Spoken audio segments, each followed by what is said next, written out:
Well, hello and welcome to In the Growth Space. Thanks for being here. My name is David McGlennon. Really glad that you're here today. I just want to invite you to subscribe to the podcast because we have some amazing guests that are coming up and an amazing guest here today as well. We would love to have you to not miss one of them and automatically get them to your podcast app. So let me tell you about today's episode and actually the next couple of episodes because we're focusing on culture and leadership. And we have a couple of different guests, but today we have Dr. Cynthia Whitaker. And I'm really excited to bring her to you and her unique way of approaching her CEO role and her culture. So let me tell you just a little bit about Dr. Cynthia first. She is the president and the CEO at Greater Nashua Mental Health. She's duly licensed as both a psychologist and a master licensed alcohol and drug counselor. She's a strong advocate of social justice, and she's passionate about increasing access to mental health services for everyone. Dr. Whitaker is also an adjunct faculty member at Antioch University, where she teaches doctoral level courses in community psychology, public policy, and advocacy. She's got such great insights on creating a people-focused culture. And she's so authentic. I just absolutely love her approach. And in her work as a CEO of a nonprofit, she's demonstrated such amazing leadership. And you're going to hear that in this conversation. We met this last fall at a community summit in Cleveland, Ohio. And when we met, I just absolutely knew that I wanted to have her on the podcast. And then subsequent conversations from that conference, it just solidified my desire to have her on, sharing a conversation today, being able to have her share her approach to creating a high-performing but a people-centered culture. We've talked about the tension that lies between results and relationships. And I think Dr. Cynthia just brings an amazing perspective and an amazing approach to culture and leadership. And so I am so grateful to bring this conversation to you. So let's go ahead and get into that right now. Well, hey, Dr. Cynthia, welcome to the podcast. So glad to have you here today. Thanks for having me, David. I appreciate it so much. Oh, yeah, it's my pleasure. I knew there was a reason why I wanted to have you on the podcast, but then when we did our pre-call, it was super obvious. And I love your focus on your organization's, not only just leadership, but also the culture. And I'd love to just take you back in your mind to when you started the journey, when you wanted to work on your culture. What was it that led you to want to work on transforming your culture? So I think the part of that context is being a nonprofit and being a nonprofit in the mental health space where there's also a lot of stigma and challenge, right? Yeah. That a lot of our cues were coming from external places that weren't really positive. Right. And so at the time, I was the chief of services, which meant I was the head of all the clinical services. So I wasn't quite yet the CEO, but really started thinking about, is the way I'm leading the clinical teams in line with all I was learning about leadership? And I was starting to just feel more and more of a disconnect. Now, in that role, I didn't have the whole lot of power to really impact the whole organization of, culture the way I do now. Sure. So when I became the CEO about 3.5 years or so now, one of the things that when the board hired me, they said, we need to work on the culture. Okay. And so I was like, well, I'm your girl for that. And so it was even part of my interview with them. Okay. was talking about that disconnect that I felt Yeah. around the way the state and the other CEO at the time and just others in our system were leading in this, like, do more, command and control kind of way, and how that just Yeah. didn't fit right with my soul, Mm-hmm. honestly. And then talked with them about, appreciative inquiry and positive psychology and, Yeah. Patrick Lencioni's work and just all this kind of leadership, positive stuff happening out there, saying, I would love the opportunity as the CEO to bring all that here. Yeah. And it's been a 3.5 year journey. Well, and I think that I'm glad that you used that word journey, because I think that sometimes there are leaders who think that culture is like a one-time thing. It's like, okay, we're going to write our mission statement. We're going to write our culture statement. And that's just not it, right? I mean, before we started rolling, you were talking about your most recent culture survey or employee survey. And so it's an ongoing thing. And I love that. So talk a little bit about that part of the journey. Mm. Well, you can't do everything all at once, Right. right? Yeah. And so there's that, right? Just it's not humanly possible with all the Mm-hmm. resources, but also change takes time. Yeah. Um, and I also think part of the journey is that you want to make the changes sustainable and truly part of the organization. Yeah. Now, you could make fast, huge, giant changes. But I mean, what we know about change is that it's Yeah. very, especially when it's done like that, one big giant event, everybody goes to a leadership training, and blah, Yeah. blah, blah. It most likely diverts right back Mm-hmm. to the old way of being because it Yeah. wasn't thoughtful, slow, sustained, Sustainable. Yeah. etc. So I think the journey is the way to truly create the sustainable change. Mm-hmm. Yeah. Yeah. I agree. Well, and I think that too, when you start talking about culture, it really gets down to behaviors and how we're doing things around our organization. And I don't have to tell a doctor in psychology that human behavior is hard to change and it takes time. So that's another element of it, I'm sure. Mm-hmm. Well, and I'm so glad you said behaviors, because even when we did do things like launch a new vision statement, launch a Sure. new mission statement, launch some new values. Um, but it was really important for us that they weren't our values. We have 4 values, that they weren't just 4 words, right? They're not Right. just, collaborative, compassionate, empowering, and authentic up on a wall, but literally each has a definition, as well as to live these out, and then behaviors for Yeah. each one. Oh, that's great. Yeah, that's great.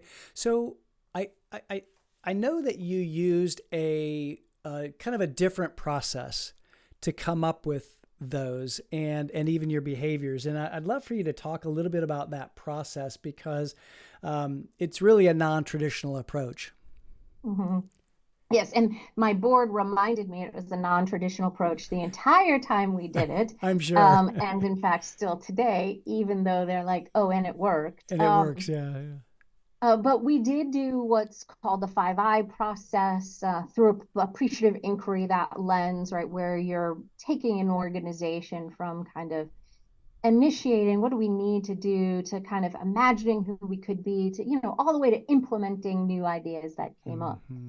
One of my coworkers, somebody that I know, a colleague, his name is Tucker. He runs a company that at the time was really specializing with working with nonprofits through that process. And he Yeah. actually added another I. So it's like the 6I process for nonprofits, and that's impact, Yeah. right? Because for Okay. us, Yeah. strategic planning, you talk about money and all those things, that's great. But Mm-hmm. we're in this job for impacting people's lives. I mean, Yeah. without that, we don't exist. But the whole process, the 5I, was to bring people into the room to have the conversation, Yeah. I love right? that. So again, Yeah. the board's asking me to create this new culture, and then they say, oh, and now we're going to go start our new strategic plan, Cynthia, and here's the consultants we've used in the past. So I smile, nod, and say, well, were those successful in bringing about the culture change that you wanted? Well, no, but maybe the culture change will be the outcome of this strategic plan. And so I said, well, then we need to change the culture while we build the strategic plan, not after. Yeah. And so sort of introduce them to this idea of appreciative inquiry again. What does it mean? Introduce them to Tucker, because he's specifically in the nonprofit space that was really attractive to them at the time. Sure. And so it was bringing all the staff together. It was bringing all kinds of people from our community together, and together said, what's the best of who we are? Who do we want to be? What do we want to identify us? And that's where came the vision, the mission, the values. The whole strategic plan was built from collective wisdom, not kind of the traditional, send a survey to the staff, but really it's a board and senior leadership team creating a strategic plan that then nobody buys into and sits on a shelf. Yeah, right. Well, and I think there's just so much value. And this is why I wanted to be able to highlight that this is a non-traditional approach, because it really brings the value of bringing all of the people involved together and unlocking the wisdom that's within them, and being able to surface things that ordinarily you wouldn't be able to surface. I think if I remember right, there was something that got surfaced in one of your meetings from one of your people that you wouldn't have ever thought of. And I'm not recalling exactly what it was right now, but I remember there was something that got unlocked. And I think, wow, how beautiful is that? All kinds of things, right? We're having all this positive energy. We're talking about all these things, and we're answering questions that just bring up all kinds of ideas. And clearly it was obvious we were accepting of ideas. And so we had one staffer that very next day bring something, not even to their direct supervisor, but like another level of a supervisor, and say, so I had this idea. I didn't put it on the paper because it's really only for our team. And literally in 24 hours, we implemented it, and it just made things more efficient and effective. And so I'm not like, she may have had that idea, even if it had not been for the meeting, but I don't know that she would have voiced it the way that she did. And then of course there were just thousands of ideas, within all those meetings. And one of the things that I said this to folks after that experience that I really noticed, because and we were just chatting about, my employee survey, right? We send surveys out a lot, but I don't actually think that captures things, right? The beauty of this approach is not just that you hear the voices or collect the voices like you can in a survey, right? That's what most people creating a strategic plan do. They survey people. But the power was in that the voices heard the voices, which then amplified the voices, which then led to more creativity coming out of those voices. I love right? that. It's more than just hearing the voices. Right. Which is funny for a psychologist to say, but you know what I mean. Right, exactly. You weren't just hearing the voices in your head; they were actually in the room. So exactly. I love that. But for me, that's the key, right? Because I think a lot of folks think they get that when they send out that employee. It's time for us to do our strategic plan. What do you think about these goals and objectives? Blah blah blah blah. What do you like to see?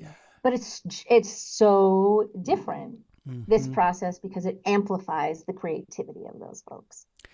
Yeah, I think the cool thing about the process of appreciative inquiry and really just being in the question, it opens up people's minds to other possibilities. And I think I was just looking at my notes, and the one thing that came from something you guys were doing that that it was really kind of cool was from somebody that was on your team.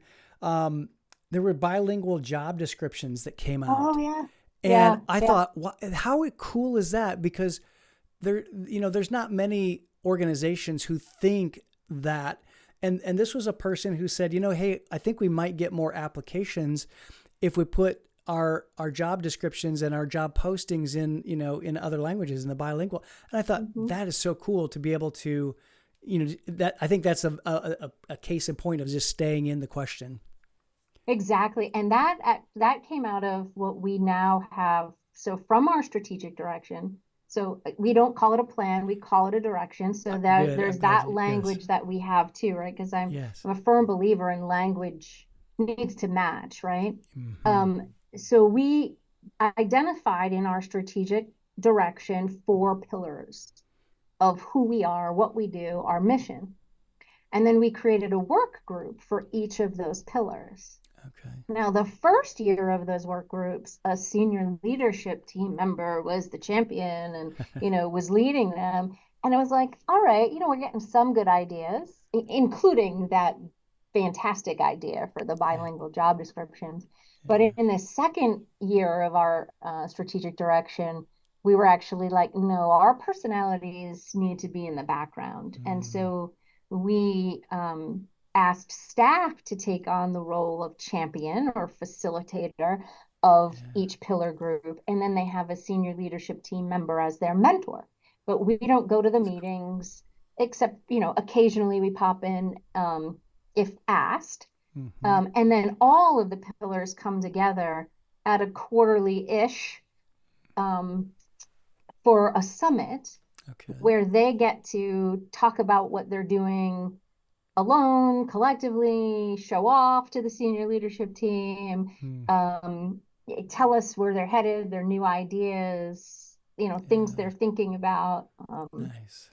Yeah. So again, because we have that buy-in, and that's even not the right word, because that almost feels manipulative. Like, I'm trying to get your buy-in. No, I just know that this works, right? People have energy toward what they get to create, right? But having them involved right from the beginning, and then also letting them take the lead on the actual implementation of it. The board asked us to have a 5-year direction just because of the way things are in our field right now. We're about almost toward the end of our year 2.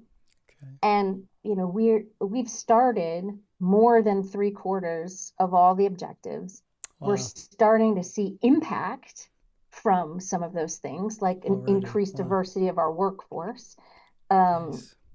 So there's just so much goodness there, David. Yeah. Well, and I think that what the thing that keeps going through my mind is all of these organizations and senior leaders are looking for ways to create engagement, because if you look at the Gallup surveys, the engagement numbers are in the toilet, and yet you're sharing a way to help employees and people. I even hate calling them employees because they're team members. People, right? Yeah, they're people, and getting them engaged means things like you're just sharing, things get done, things get implemented because they care.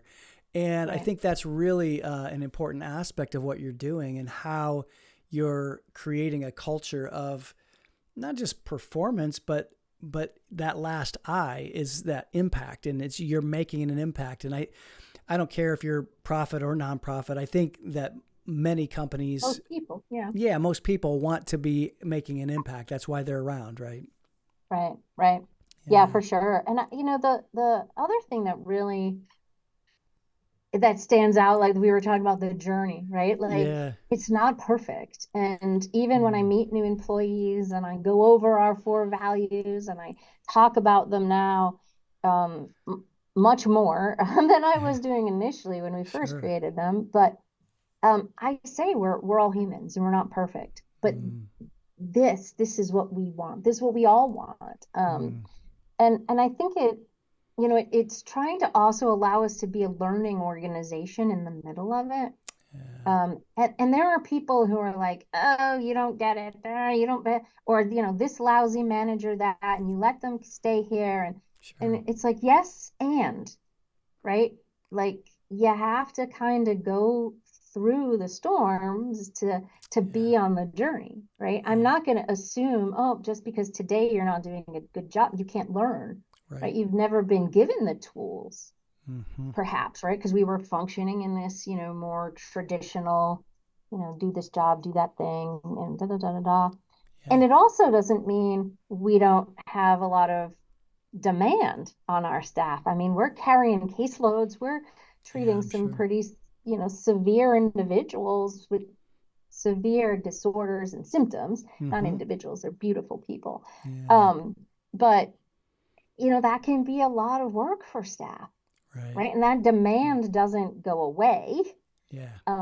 just because we're changing the culture. Like I can't now all Yeah. of a sudden take a mental health time anytime you want, right? Because there's Right. clients that need our services. Sure. Um, so there is that balance that I think Mm. sometimes what somebody thinks a good culture looks like, but actually what a good culture can look like at work Mm-hmm. still has work Right. in it. Yeah. They don't always match, but so that takes time too. Yeah, and I'm glad you said that too, because I think that so oftentimes we think that it's just going to be smooth sailing, and it's just not. That's just not reality. We have to, and we're dealing with people here too, and Right. so it's a matter of being able to relate to them, or relate to their situation. And yes, I mean we're all having a high demand for what we're doing, and so I think it's really important for leaders to recognize that this is not for the faint of heart, right? No. And in fact, I think it's actually, this is harder, Yeah, right? Like yeah, it's easy to sit in the office and, in sign language, we'd like point fingers and blame, yeah, right? To other people. Oh, we're not hitting this number because you're not doing your, like that's easier. As a yeah, leader, I'm going to right, sit, collect my paycheck, and blame you for us not being successful. yeah, This model, I mean, really the pressure is on me, yeah, right, right? I mean, right. yes, staff have to do their jobs and be productive and see the clients and do that thing.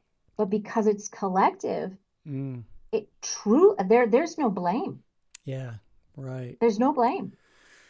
Yeah, that's and I think that that brings up a behavior that I love in high performing organizations, and that's practicing blameless problem solving. And in what you're saying is in your organization, because you have a collaborative approach and an engaged approach, there can't be any blame, because we have to be able to work this out together. And that leads me to something that you shared with me in our pre-call, and that is about your kind of like upside down org chart, and I love that. So you either have created it or are creating it, and talk a little bit about that. Like why are you doing that? So it's something I've been talking about for a little bit because I drew a visual a few months ago, maybe about 6 months ago at this point. I was at a retreat thinking about the ecosystem of Mm, our organization. yeah, And like how can I influence the whole ecosystem to just keep us going in the direction I want us to be going, despite the yeah, pressure of this, despite this, despite that. And I ended up drawing a tree, okay, yeah, right? And I put all these pieces on the tree, like the staff, the board, like the DHHS for us, our insurers, the clients, the partners, all kinds of things. And somebody came over and said, "Are you on the tree?" And I wasn't. oh wow, And so in that moment, I wrote CEO on a sticky note, and I was like, "Well, where do I belong?" mm, And then I put myself like in the roots, like mm, not even on the tree. I was like underground. Like yeah, I don't need to be visible, although I can't help but be visible. It's just part of sure, my personality. sure, Um, and that all of a sudden I was like, that's what the org chart needs to look like. mm, Right. And so of yeah. course I come back here and people are like are you What are you talking about? Yeah, I love talking about? that. Here we go, untraditional approach again, right? Yeah, And yeah. then people started to really catch on. And so we created kind of amongst ourselves a little bit of a V1, V2. What could this look like? You know, at first it's got all these arrows, and I'm like, well, is it really arrows? Because that still feels directional. And so the the version will be unveiling to staff later on this month at our town hall for this month. Has me, the board, at the bottom, then like the senior leadership team, their staff, and then it's like holding up, and there's this big giant bubble that says valued staff. Oh, love it. I love it. And so we're not dictating from the bottom. Like, my job is to make sure they have what they need, whether it's resources, time, as much as I can give, right? Yeah, within sure. the constraints I have, partnerships, you know, responses, right? I don't want folks to email me and have it not go answered, right? I'm gonna answer that, right? Yeah. As much as I can, you know, human, fallible, still fallible. But for me, it's why would I have a visual representation of the top down when that's not the culture we're trying to create? Yeah, it's antithetical to what you're doing there. Yeah. Right. Yeah. Well, and I love too something else that you mentioned.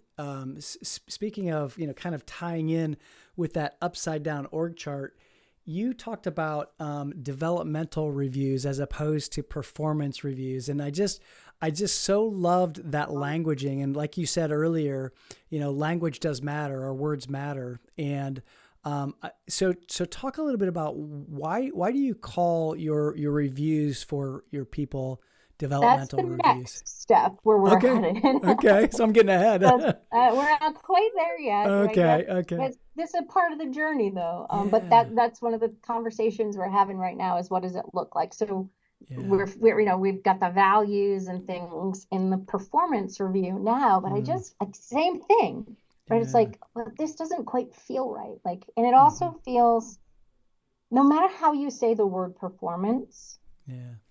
even if I'm telling you you're doing a great job, it Yeah. just it feels, it has this icky feel to it. So how do we shift it to be more about what are you doing well, and what development do you need to continue to do well in that area or in other areas, right? Really focusing more on the strengths. I think about like the story we often hear, right? Like, somebody brings home a report card. If I focus on the C, I'm not giving them the credit for the A. If I pay Right. attention to the A and say, what happened well in that class? What allowed you to get that A? I don't have to talk about the C. Right. I Right. can just wonder aloud how they might apply that to their other classes. And both people, parent, kid, whomever, walk away feeling better about that conversation, right? Right. It's the same exact thing. You know, how do we apply that positive psychology to this idea of performance reviews?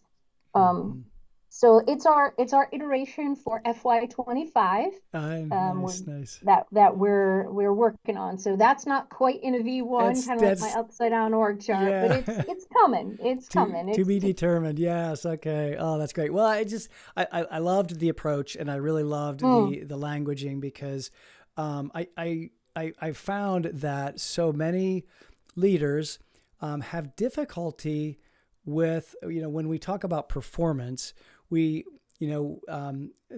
the idea of feedback. And so, but I think if we reframe how we view feedback, and in the review process, it's really more about, you know, developmental and motivational feedback. And so the motivational is, hey, keep doing this. You're doing a great job.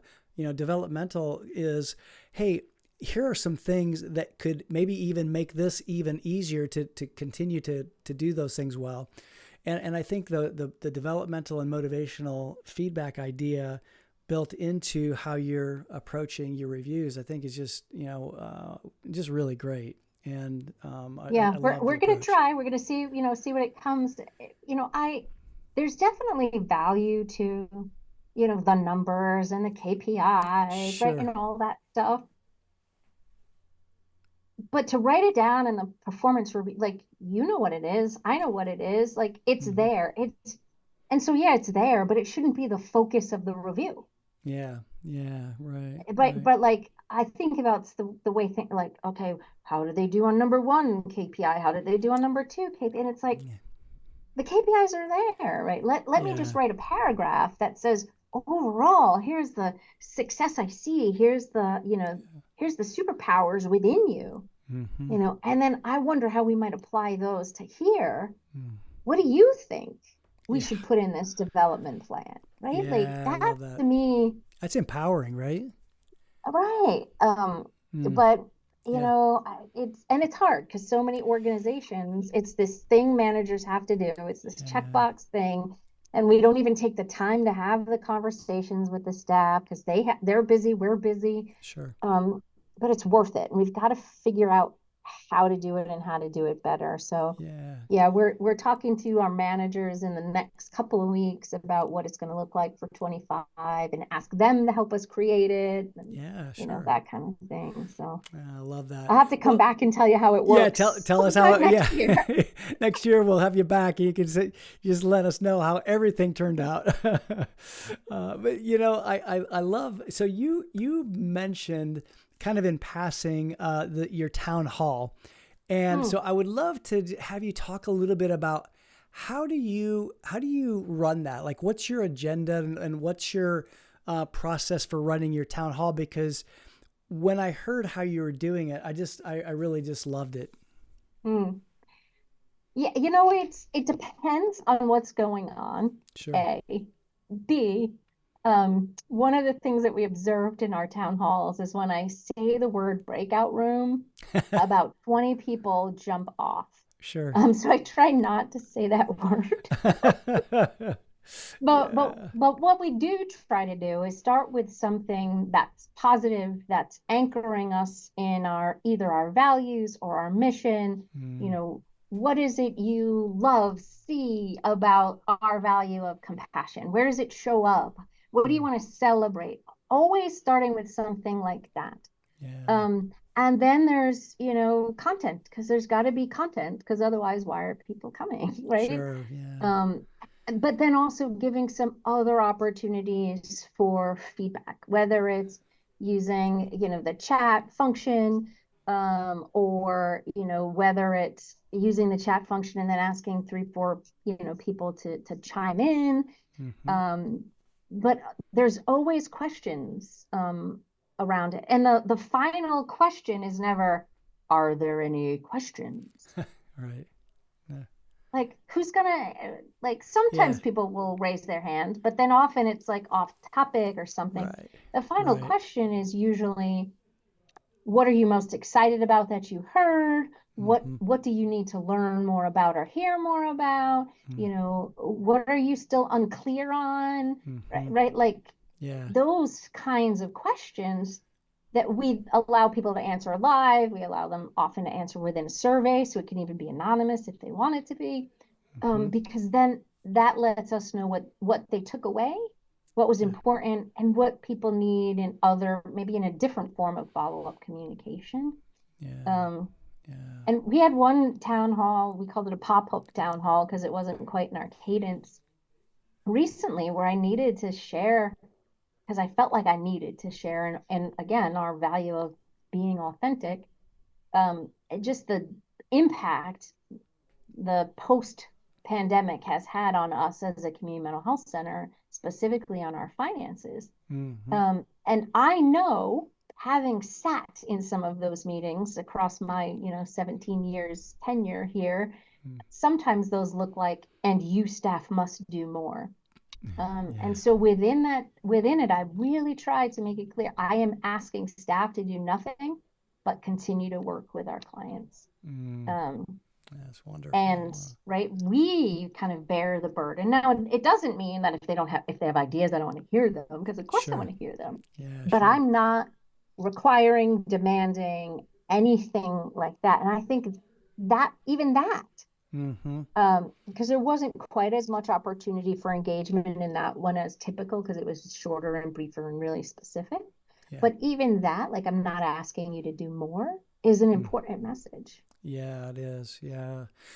Well, and so you alluded to breakout rooms, and I'm kind of, so are you doing all of your town halls like on Zoom or Teams or something like that? Okay. All Yeah, right. we do them all on Teams for because we have staff all over the place. We have staff who Okay. work remote. We have 6 Gotcha. buildings. We have Okay. staff who work in the community. We have staff all over the place. And then it Yeah. also allows us to record them Oh, so sure. that if folks can't see them, if folks are Mm, on a different shift, if folks are, whatever it might be, yeah. can watch them. Though we had our own recording glitch lately, but such Yeah. happens. Yeah. Um, Oh gosh. so yeah, we do them on Teams, and um Mm, yeah, we're trying to figure out that breakout room thing. It yeah. Staff loved it. Like Sure. it's like we have two buckets of staff that love them Yeah. because they're finally connecting to staff across the agency that maybe they wouldn't. They learn more. And Mm-hmm. again, voices, hearing voices Right. elevates the voices. Yeah. Um, but then there are staff who really don't. So I'm really struggling with how to make it inclusive for everybody. We Yeah. talked about maybe there's a breakout room that people that don't want to be in a breakout room can go to, Sure. and Yeah. be in a bigger group or something. So I Yeah. I don't know. We'll get creative. We'll come up with something because I'm I I'm not gonna I'm not uh gonna stop iterating on it. I have no doubt. I think that I think is really cool is that you're continuing to and willing to, try new things and make, make decisions and then find out, like, do they work? Do they not work? And, I there's a really, I think a big principle in leadership. And I talk to our emerging leaders about this a lot. And it's really being able to make a decision and really not even know whether or not that decision is going to be is going to work out. And so there's this uncertainty. How do you make decisions in those uncertain environments? And maybe talk a little bit about what that feels like. Oof, that's a loaded question, I'm David. sure. I'm sure. Because Yeah. the honesty is what it feels like is scary, right? I Yeah. mean, we're in that space right now. Like our whole way we get paid is set Hmm. to change in September. Oh, wow. But Okay. yet I've got to create a budget to have my board approve, now-ish, right? Yeah. Month from now, May Right. timeframe, right? Hmm. So like, right? How's that going to work? What is that? How does that work? Yeah. Right? But Yeah. I like to think about two things, and really it was my current board chair who put these labels on them for me, which was so helpful to me. Hmm. But probability and predictability, Oh, yeah. Yeah. That's right? good. And Mm-hmm. and I was like, oh yeah, that's it. When he labeled them, I was like, Mm. that's it, right? Yeah. Because that's how I think, right? Like, Mm-hmm. how likely is it? And then I also try to also think about, but what's the impact if it doesn't go well? Yeah. Right. Right. Right. And for me, it's always about the impact on people, Mm-hmm. right? Yeah. Like, is it going to have an impact on our clients? Is it going to have an impact on our staff?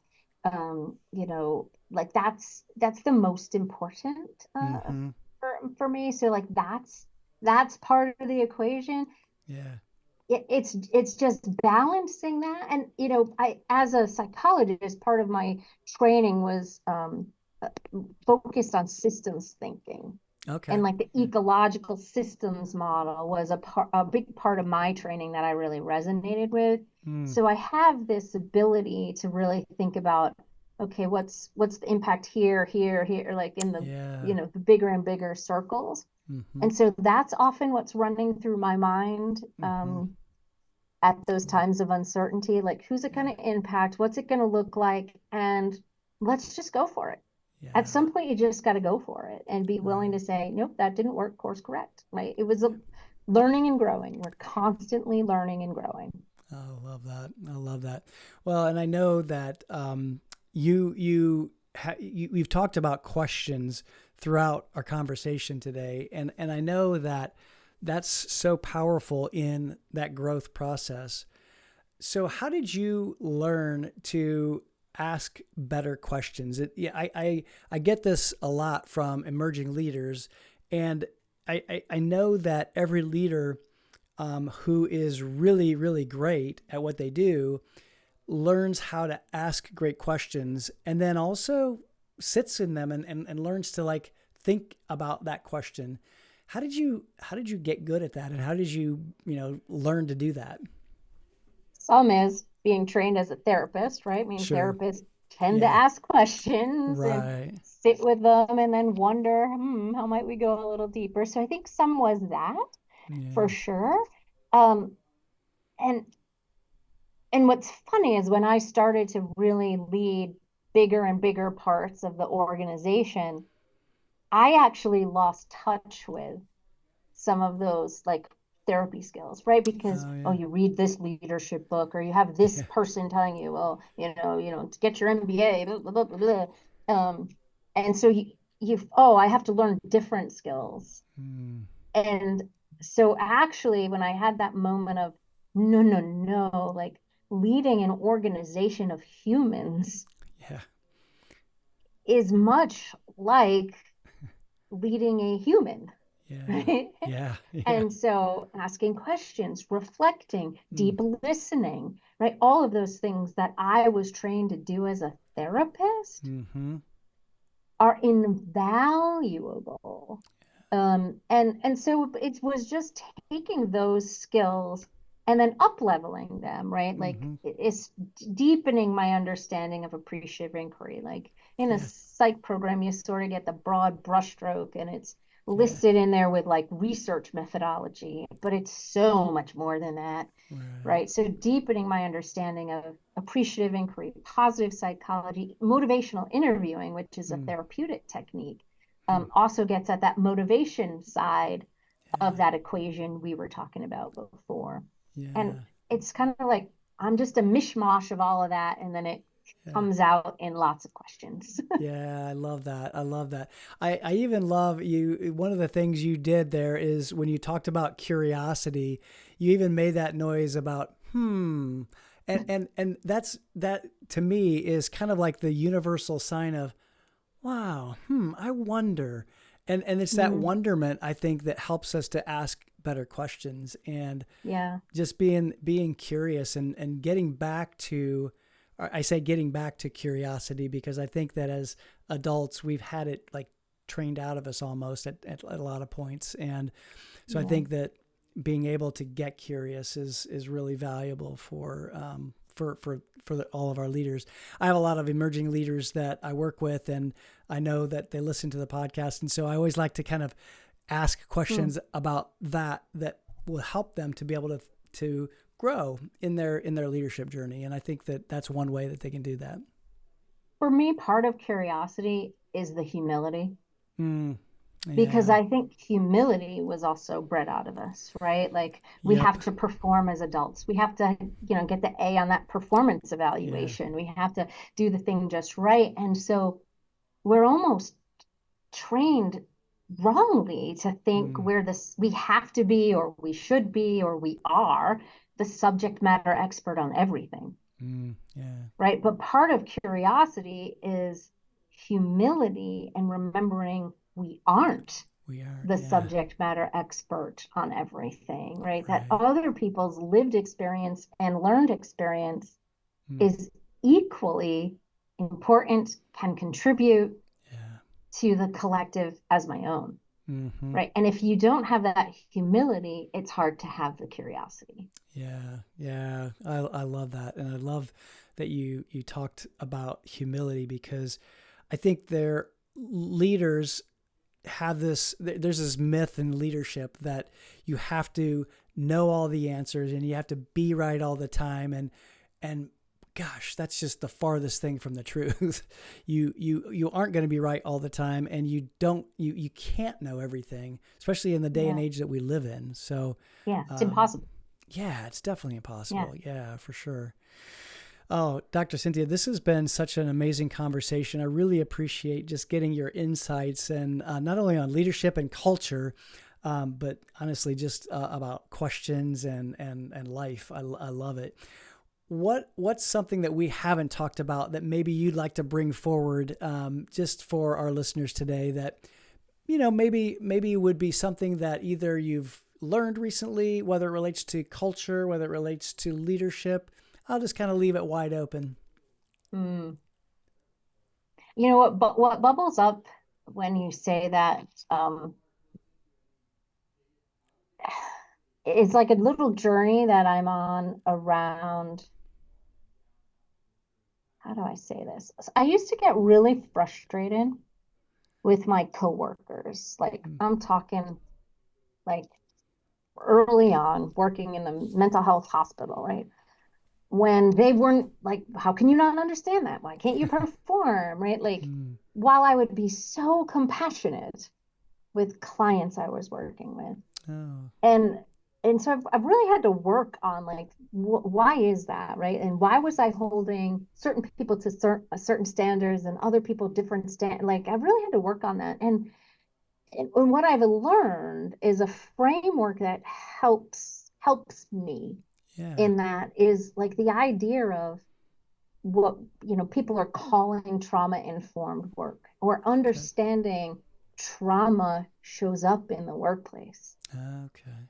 right? And because it helps me see the whole world as Yeah. humans in need of compassion. Right. um Right. and and I know that's like whoa out there from what you were asking, but it's what No, just no.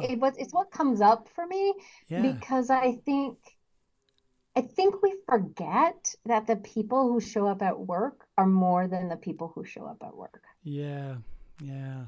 Oh, I love that. Right? They have Mm-hmm. lives, they have experiences, they have things Mm-hmm. that impacted them. And so, they might be like soaring one day Yeah. at work and productive, and another day not so much. And if I Mm-hmm. get frustrated with that instead of curious, I Yeah. could actually re-traumatize potentially a person, Sure. especially now with the level of, influence and leadership that I have in Yeah. our organization. Yeah. Um, and so just It's, that remembering people have experiences outside of here. And sometimes that means they're not a good fit for us, right? Because they sure. need to do their own work so that they're not reactive to every little thing, or our Mm. work puts a few more demands on them than they have the internal resources to manage. Yeah. But again, no blame, right? Just means Mm. maybe not the right time, Right. or not part of your journey quite yet. Yeah. So that's what I would say.